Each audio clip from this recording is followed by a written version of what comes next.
Yo, we're gonna come to the part everybody been waiting for.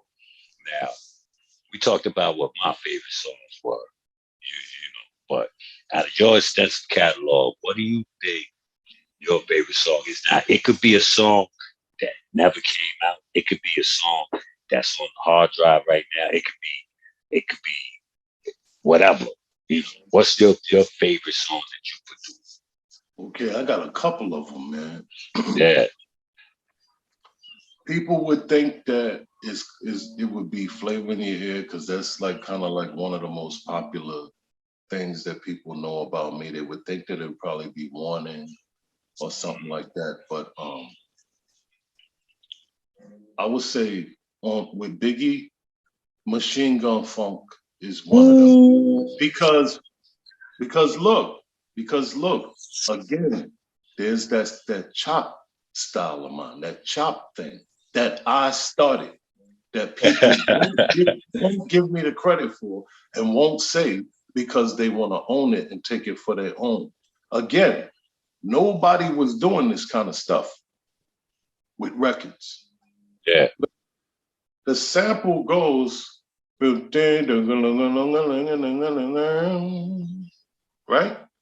Uh-huh. I said,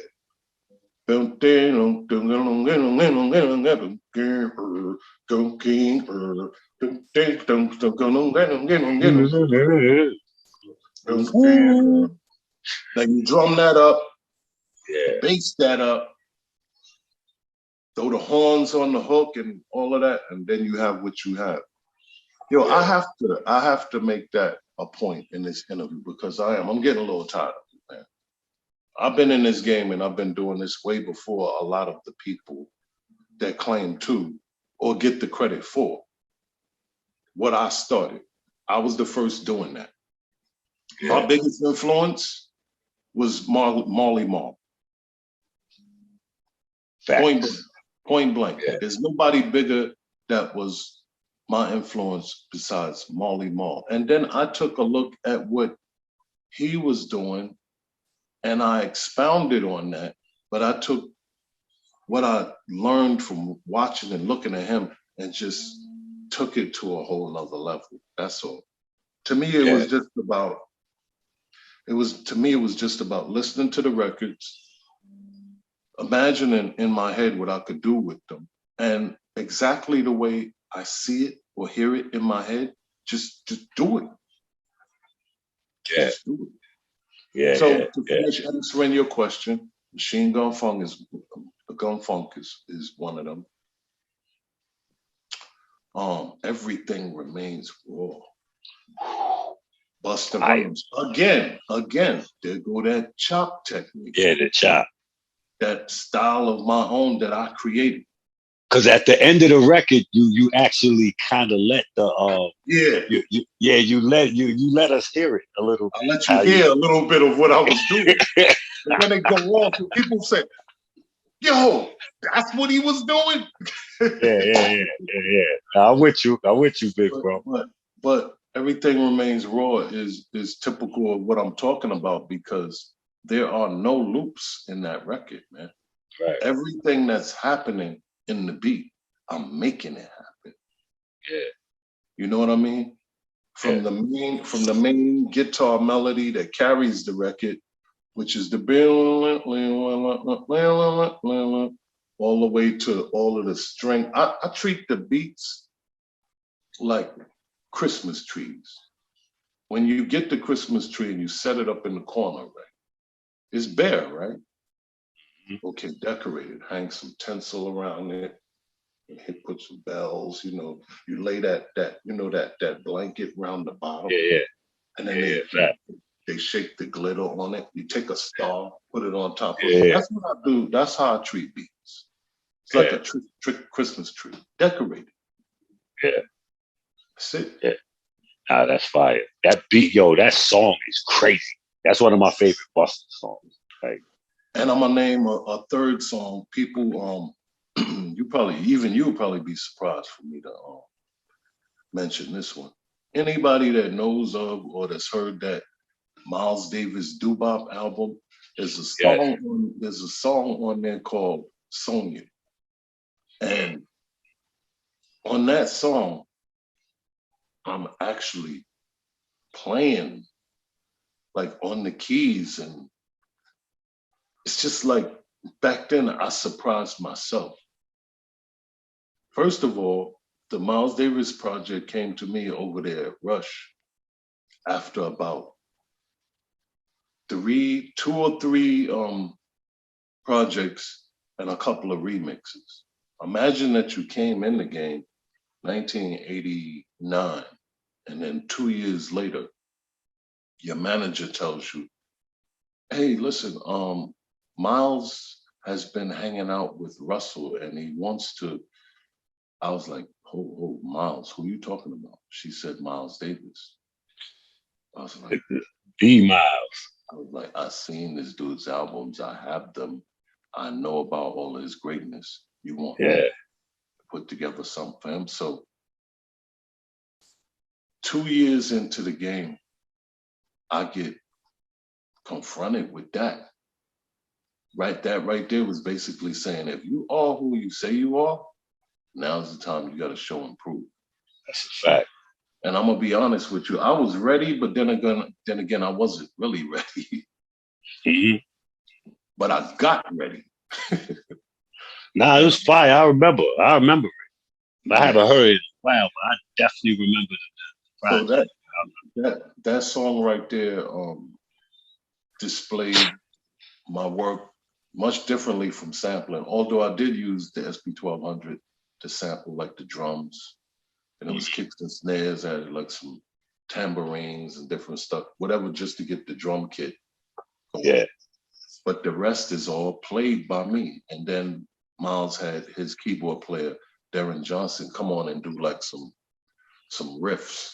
But other than that, the rest of the track is all played by me. And it's mind blowing because, again, I'm being forced to be better, to be as best as I could.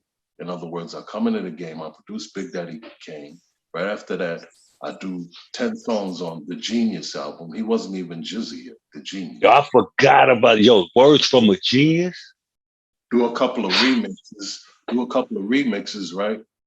And you think you a hot shot. Yeah, you think you something.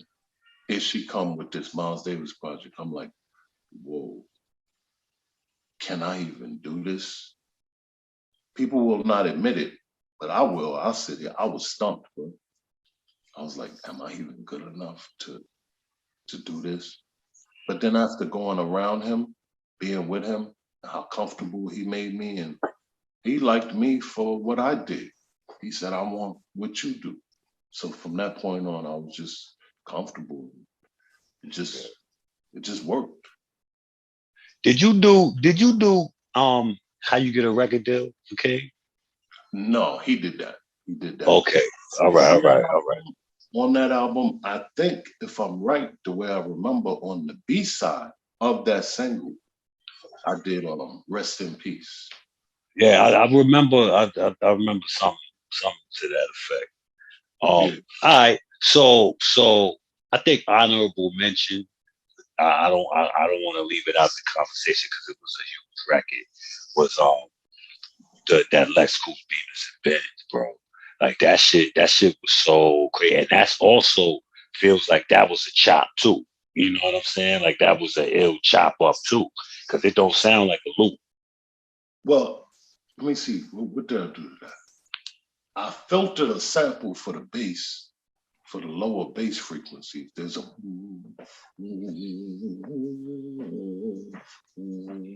so based on how that was going, I just went on top with the bass. Boom, boom, boom, boom, boom. That was the bass line. The bass line was complementing the filter, and I drummed it up. And then I remember at Uptown, the A&R, Butt Naked Tim Dog, after the beat was made, he loved Flavor in Your Ear. And he was like, yo, Mo, man, put that sound in there, that horn, that siren, that what? That was his idea. At first, the beat was just going to stay as it was without that. Yeah. And then I added that, and then what I had some horns like, if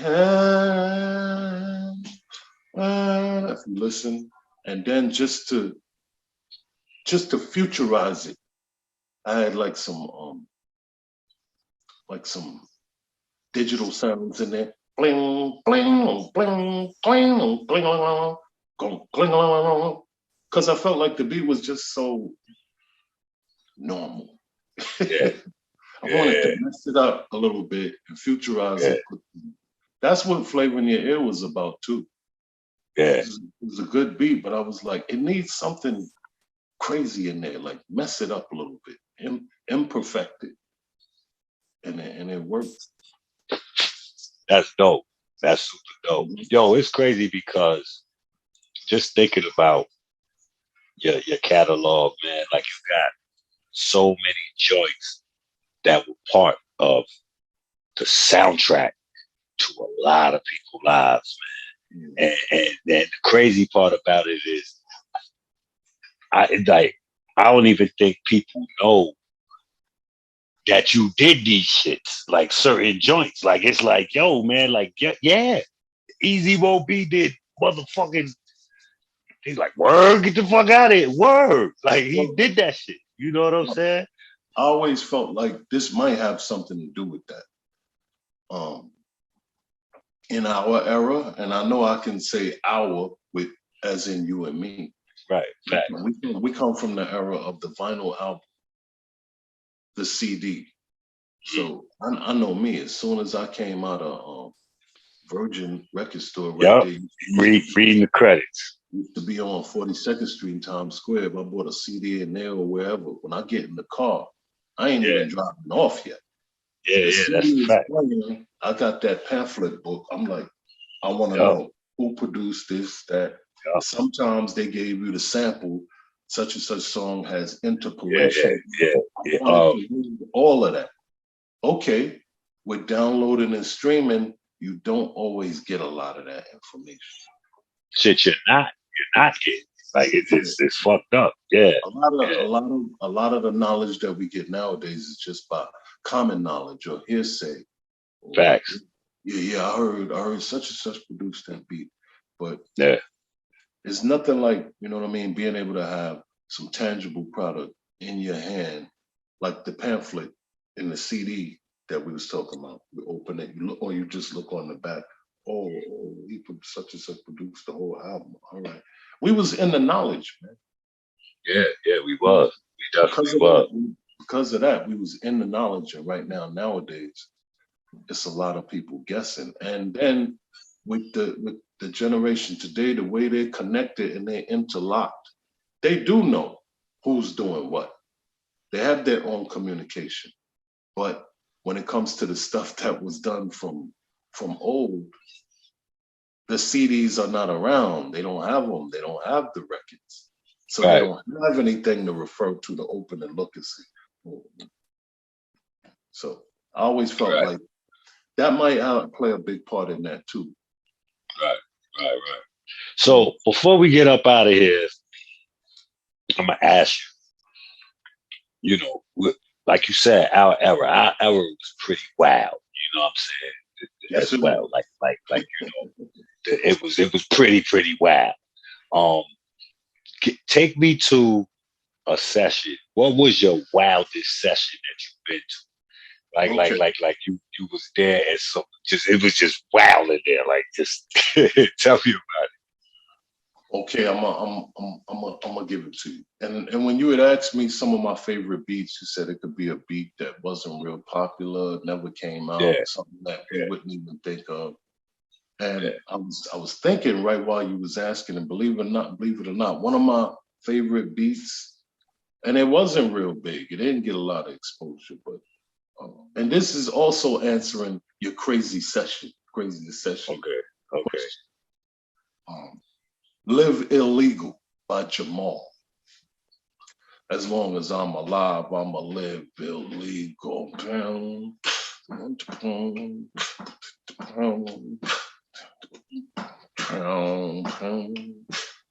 You gotta hear that beat. So, Ooh, it sound crazy. How you doing? Wait, They it's played out? it a little bit, maybe like on the radio or something like that, late night or whatever. And you heard it on mixtapes, but it didn't get. I could So probably find it on YouTube though, right? yeah, it's called "Live Illegal" by Yeah, yeah, Jamal. yeah, yeah, Jamal yeah, that was from Illegal. yeah, yeah, Malik, yeah, Malik and yeah, Jamal was Illegal. yeah. Yeah, Illegal, Eric, yeah. Eric Sherman group. Yeah, Facts. but you talk about craziest session. One night in Unique when I started working with Jamal because I did 2 joints for that album. I did Live Illegal, and what was the other one? This is bad, man. I'm not lying. I really can't. Oh, Insane Creation, which was Jamal featuring Redman. Mm. Y'all got access to YouTube if you want to. Go back and check that out. Insane Creation, Jamal featuring Redman. That was kind of sick right there too. But Red, he came, he did his vocals and everything, and then we was doing the Live Illegal joint, and he's a grown, seasoned, sensible man now. You know, I had conversations with him nowadays, and he's grown up, civilized, everything. Still rapping though, producing, doing that music and everything. Still active, but back then we gotta remember Jamal was only like what 16, 17 years old. Illegal was a really young group, man. They were Yeah. like 15, 16 years old on Rowdy Records with a deal. And but we in the studio and Jamal, I had heard about it, but I got a chance to see it. He's in the studio and he starts smoking the Bomb Z. People like, yo, Bomb Z, what is that?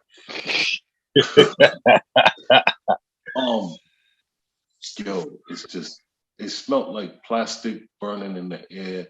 Homeboy was wild and he had crazy, mad energy. My engineer, I remember Eric Lynch. What up, man? Eric was sitting at the board. We was in that studio room, Studio A room in Unique, if anybody remembers Unique. And he was sitting there and Jamal was wild and running around the studio. You know, when he laughed, he come fall all on you. But he was smoking that bomb Z and feeling good, and the smell was all in the room. And I guess my engineer Eric, he called me over, and I leaned over to the board. The music was playing loud on the speakers, so Jamal couldn't hear me. He said, "Easy." I was like, "What's up, Eric?" He said, "My heart was beating fast."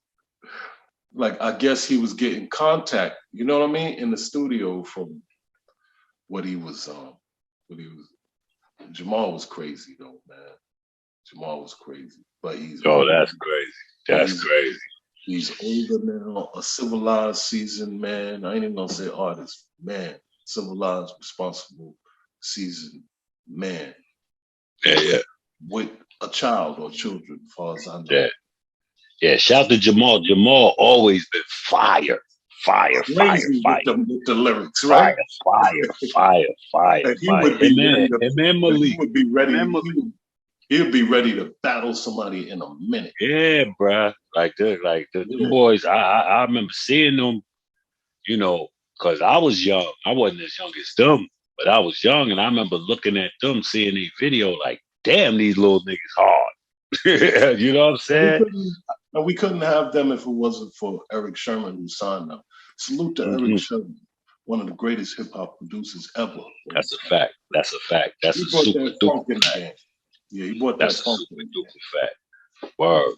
So big bro, but before we go, let everybody know what you got rocking now, what you got coming soon. Well, I've been saying it for a while, and I have plans to do another album, like a compilation album. People that know me know that I used to be in a group called Rapping is Fundamental, That was me, AB Money, and JR. Matter of fact, shouts to AB Money because he got some singles out there right now. He had his first single that was produced by me. The one that's currently out right now, he getting ready to drop, produced by my brother LG Experience. Yes, my real blood brother from my family, born from my same mother. My brother LG Experience. What up, LG? He He did was working with he was working with what Ill Out was it? Scratch. Yeah, LG experience. Yeah, Yeah, man, yeah. Yeah, he worked with Nas. He did some Nas remixes. yeah. He LG worked with Big L early while he was alive. So yeah, shout out to my brother LG, man. But my goal is to eventually do another compilation album. If you're on IG, you probably seen that I got that new SP 1200. One of the co-founders of the first SP 1200 broke away and rebuilt, reissued a newer, up-to-date version of the SP 1200. And see, let me tell you, that thing keep me just like I was telling you back in '89 with the baggy eyes, losing sleep. It's infectious, man. I can't get enough, man. My girl be Yeah. laughing at me because she see when I'm getting excited. Even before I make the beat, I hear the record. I be like, "Yo, do you hear that?" Yeah. and, and I'm shaking my head like, "Nah, nah." And then after that, here we go. Yeah. But I'm building, and I'm not putting no time limit, and I'm not rushing myself. I'm working at a comfortable pace. I'm creating what I call a cachet of beats. And it's gonna all be for me. I done for this one and for that one and for everybody else. Now it's time to do for me. So don't be surprised. Hold on, let me move into closer to the screen so you can really understand. Don't be surprised if I say all the best for me. All right. That's what's gonna happen. Wait. We still got something we gotta do too. We gotta knock something out too real quick. You know, for the culture. Word up. What is it? We gotta do something, some music. We gotta do something, you know, for the Oh culture.